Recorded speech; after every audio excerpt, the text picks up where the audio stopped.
What's up, guys, and welcome back to 8 Count.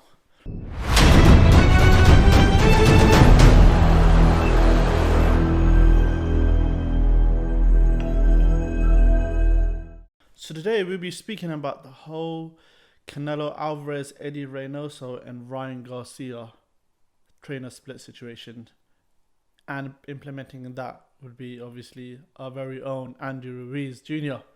So obviously what's happened is that Ryan Garcia, an upcoming fighter, he's been famous on TikTok, famous on, obviously you guys probably know, he's watching this video, has recently split on with trainer Eddy Reynoso.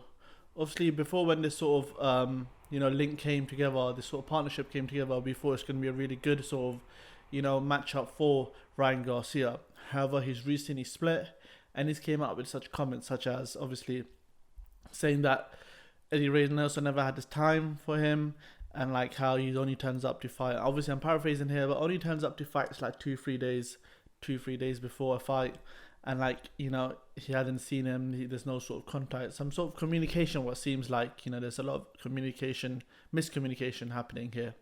So obviously earlier before Ryan Garcia had an operation, Canelo had said that he has to take this. He tweeted, or he must have said in an interview, that Ryan Garcia has to take this seriously, and from there this has sort of stemmed. Now recently, Andy Ruiz Jr. has also split from Eddy Reynoso, and this has caused a really sort of not controversial, but like a very sort of we don't really know who's right and who's wrong. So now if you look back at Ryan Garcia's situation with Eddy Reynoso, obviously the first thing when I thought when it came up to mind is the sort of language barrier. We know that Ryan Garcia, his first language is not Spanish, so how would they deal with it? And obviously when the first fight came against Luke Campbell, he looked good, but he did get dropped. He didn't look as spectacular as we wanted him to. Going on with Andy Ruiz when he fought the heavyweight Chris Herrera, he got dropped again, and he didn't look good as he was supposed to look like, as we thought he would look. And maybe that's one of the reasons why decisions have come around, just because the first sort of you have to realize their fighters' careers are not that long. They have to sort of they have to make decisions quick time, and props to Eddy Reynoso, he's done so well with Canelo. However, sometimes what people often don't realize is that sometimes a trainer is only specified for a fighter. In that sense, let's say for instance, Virgil Hunter, he had Andre Ward. He had him from the day dot, from when he was 11, 12 years old, and then he sort of doctrined him and made him fight as he has to fight. It's really hard for him to do that to his Boatsi or Khan, to any other fighter. It's really hard to make that same sort of adjustments, especially with they have this father-son bond between Canelo and Reynoso, and it's really hard sometimes to replicate that, especially with Canelo being the main fighter. A lot of time what happens is the differences what happens with trainers and fighters is the time difference. A lot of time fighters don't have enough time to prepare. I'm not saying that Eddy Reynoso didn't come up late for his fight, which apparently he only came 2 weeks before.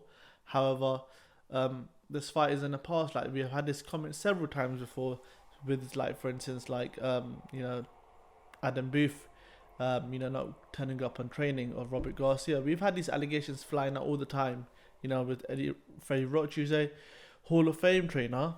There's a problem with him and Amir Khan, where Amir Khan said he didn't have time for me because Manny Pacquiao was the star of the show. Which you have to realize, I would say, in my opinion, when a trainer has a lot of fighters, there is a chance of the levels decreasing, just because you're not able to focus on that one fighter. And that's what I feel like what's happened here a bit. Obviously with Ryan Garcia still being young, he wants that result instantly. He wants, he wants to see it improvement instantly. And with these sort of fighters, with these sort of old school trainers, you have to give it a few fights to, be with you, get into your skin, know the movement, know what sort of instructions are yelling at. Because at the end of the day, the fighters are the ones who are taking the sponges. And there has been a bit of back and forth from Canelo and Ryan Garcia, which obviously, it is what it is. Canelo is obviously going to back Eddie Reynoso and Ryan Garcia is going to have his own sort of reservations. Surprisingly, Andy Ruiz Jr. has been quiet. I think he's gone with a new trainer as well. Ryan Garcia has gone with Joe Goosen, which once again is a fantastic trainer. It's going to be interesting to see how it plays out, because you can train a fighter, but it's different when you can train multiple fighters. And Freddie Roach has been able to do it quite good, and especially you have to realize that Canelo is he's moving up and down, so we don't really know what division he is in. But let's say for a 165 fighter, Ryan Garcia is 140, 135. Andy Ruiz Jr. is all the way up in heavyweights. So you have to, for a trainer, sometimes it's hard for them to adapt the style. Not saying they can't do it, but it takes a lot of time, a lot of effort, different nutrition, different sort of styles of fighting. And sometimes when you're trying to make everyone Canelo, it can't work like that. You can't do the same drills as you can do with Canelo.